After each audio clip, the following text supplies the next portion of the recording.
flat was 7 flights up, and Winston, who was 39 and had a varicose ulcer above his right ankle, went slowly, resting several times on the way.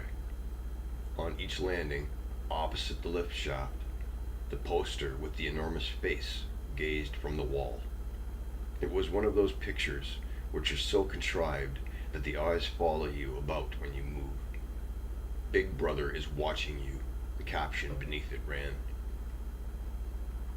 Inside the flat, a fruity voice was reading out a list of figures which had something to do with the production of pig iron.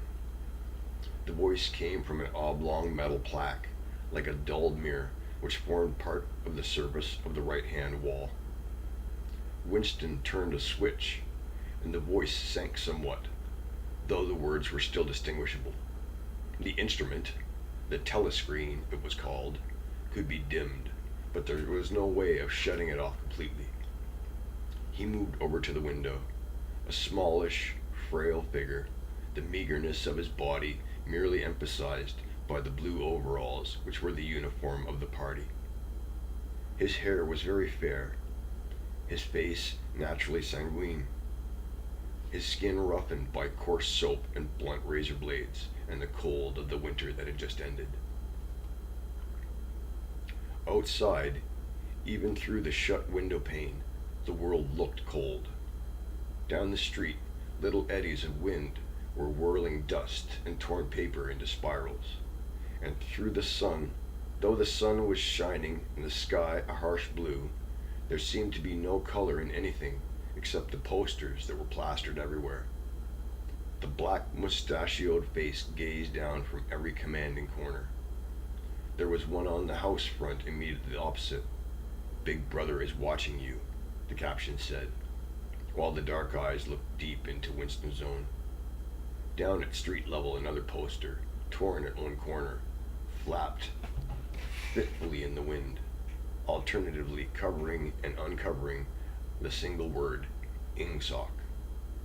In the far distance, a helicopter skimmed down between the roofs, hovered for an instant like Bluebottle, then darted away again with a curving flight.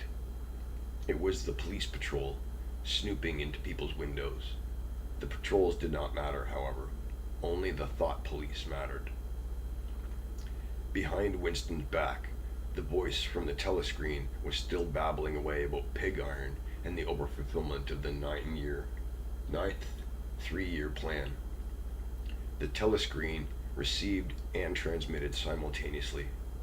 Any sound that Winston made above the level of a very low whisper would be picked up by it. Moreover, so long as he remained within the field of vision which the metal plaque commanded, he could be seen as well as heard. There was, of course, no way of knowing whether you were being watched at any given moment. How often, or on what system, the thought police plugged in on any individual wire was guesswork. It was even conceivable that they watched everybody all the time.